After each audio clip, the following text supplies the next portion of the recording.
Endless energy with one coat of paint. Researchers from the Royal Melbourne Institute of Technology have invented a novel new paint that can turn surfaces into a hydrogen power generator. Synthetic molybdenum sulfide is a newly developed compound that absorbs moisture and accelerates the splitting of water molecules. When mixed with titanium oxide in paint, the resulting substance is able to produce hydrogen energy from sunlight and water vapor.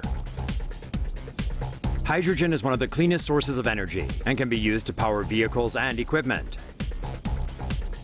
The solar paint can generate hydrogen energy in remote locations or hot and dry climates, so long as there is sunlight and moisture in the air. Researchers believe it will take at least 5 years to come up with the final product, but they're confident that it will be cheap and accessible. Say no to safe spaces on YouTube. Support TomoNews at patreon.com/TomoNews. The world certainly needs more clean and green sources of energy. Cameroon turns human waste into clean power. 2 towns in Cameroon are installing biogas systems to turn human waste into sustainable energy that can provide fuel and electricity for local communities. Organic material such as animal waste is placed inside an airtight tank where bacteria and archaea break down the material. This releases biogas, which is a byproduct that is a mixture of mostly methane with some carbon dioxide.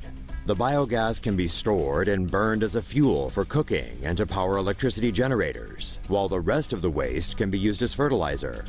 The biogas system installed in Cameroon connects a septic tank to biodigesters linked to individual households.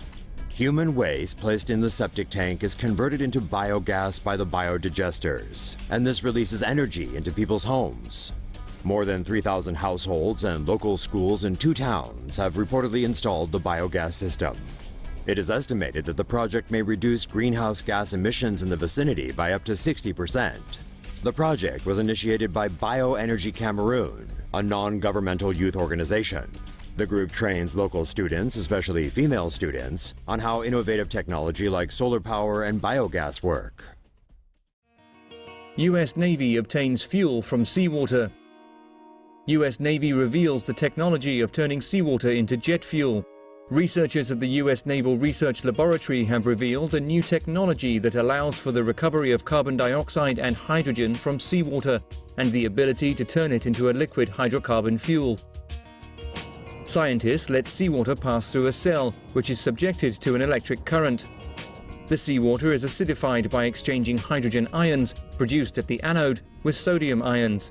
Meanwhile, the water is reduced to hydrogen gas at the cathode, and sodium hydroxide is formed.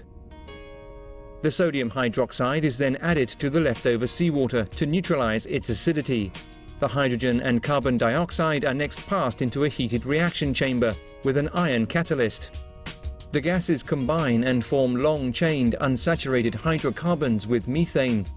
Longer hydrocarbon molecules containing 6 to 9 carbon atoms are then formed from the unsaturated hydrocarbons. These are then turned into fuel using a nickel-supported catalyst. Preliminary tests flying a radio-controlled plane using sea fuel have succeeded. The fuel could eventually be used for any vehicle without having to modify engines. This solar panel runs on bacteria power. Researchers at Binghamton University have come up with an interesting way to harness energy using a resource we have far too much of: bacteria. To harness power from bacteria, scientists arrange 9 biosolar cells in a 3x3 pattern to form a scalable and stackable panel. The cells use cyanobacteria, which can be found in aquatic and terrestrial habitats, as a source of clean and sustainable energy. In the daytime, oxygen and electrons are released through photosynthetic reactions. At night, electrons are produced from the bacteria's respiratory activities. 5.59 microwatts were generated in 12-hour day-to-night cycles over a total of 60 hours. Solar panels produce about 200 watts in a 6x10 configuration. The biosolar cells in the same pattern will only generate 3.726 100,000th watts. Though not the most efficient, the technology has the potential to be a more reliable energy source. Once the panel is functional, it could power small wireless systems in remote areas where frequent battery changes are impractical. The Binghamton team's work has been published in the journal Sensors and Actuators Be Chemical. Say no to safe spaces on YouTube. Support TomoNews at patreon.com/TomoNews.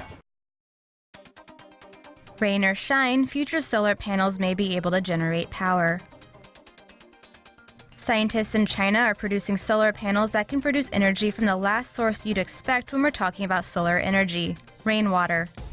In a typical solar panel, photons from a light source knock electrons free from atoms within the panel, and the action generates a flow of electricity. Although solar power technology has been getting increasingly efficient, there's still the tiny problem that solar cells can't produce any power when it's raining.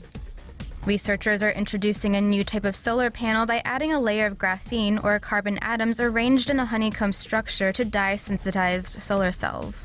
A flexible layer of indium tin oxide and plastic is included underneath. Graphene has unusual properties that allow electrons to move freely throughout the entire layer. Rainwater contains positively charged ions like ammonium, calcium, and sodium.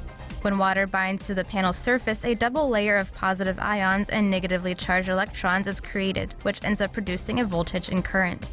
Tests of the new solar panels have been able to produce hundreds of microvolts, which is small even compared to a standard AA battery. So there's a long way to go before the new solar panels become more widely used, but more efficient future versions could mean big things for the solar industry.